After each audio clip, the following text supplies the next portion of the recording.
Pathogenesis of Stephanurus dentatus infection or Stephanuriasis or pig kidney worm infection.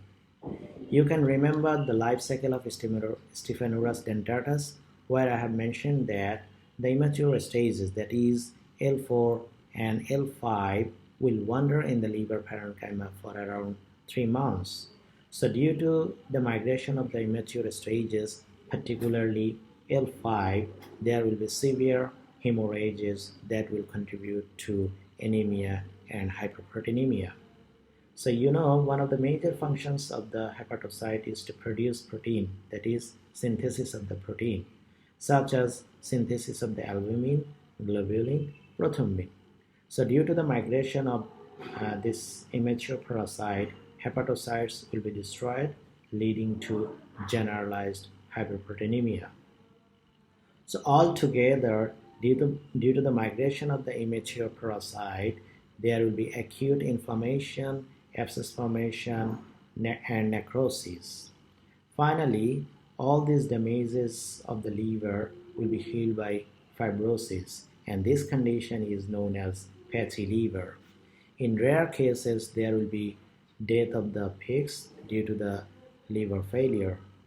In case of the massive infection with severe cirrhosis, there will be ascites as a clinical sign. Moreover, due to the fatty liver, there will be liver condemnation leading to economic loss of the farmers. And the adult parasite will be located in kidney, perirenal tissues, renal pelvis, in the wall of the ureter by forming cysts. So these cysts are formed when the immature adults reach to this predilection site, followed by an immune reactions. So the size of this cyst is around 0.5 to 4 centimeter in diameter, and they will contain greenish pus. That is, the cysts are suppurative in nature. So in each of the location, there will be inflammation. For an example, there will be inflammation of the ureter, which is known as ureteritis, and that will lead to thickening of the wall of the ureter. And due to this stenosis, that is narrowing of the lumen of the ureter and occlusion of the ureter in chronic cases, there will be hydronephrosis. And if there is occlusion of the renal pelvis, which will ultimately lead to hydronephrosis.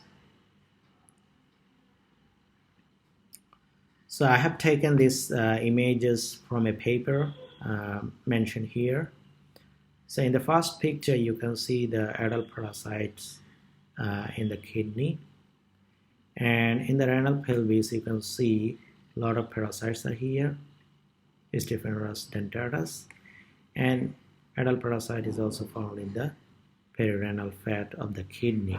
Here you can see one of the immature stages of the Stephanurus dentatus located on the liver parenchyma, and the color of this liver becomes very pale.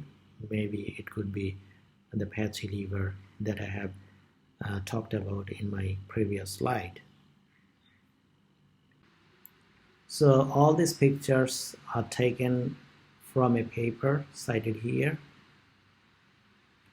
and in the first picture you can see the larval stages of the parasite and the adult parasite on the perirenal fat, and the second picture is about the cyst. I have already mentioned that in this case the cyst is suppurative in nature, and you can see the adult parasites are located in the cyst. And this picture is the histological section. You can see a serpentine lesion. So this is actually occurred due to the immune reaction around the dead larva. And the fourth picture is actually the perivasculitis.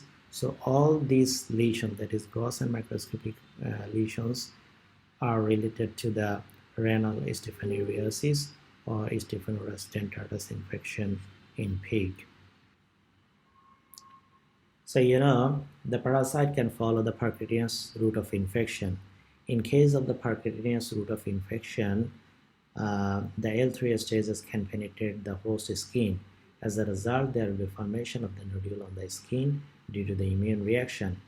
And these L3 stages can migrate to different locations, different organs of the body. If they reach to the spinal cord, they may cause paralysis of the host. And they may reach to the muscle and it will be entrapped there.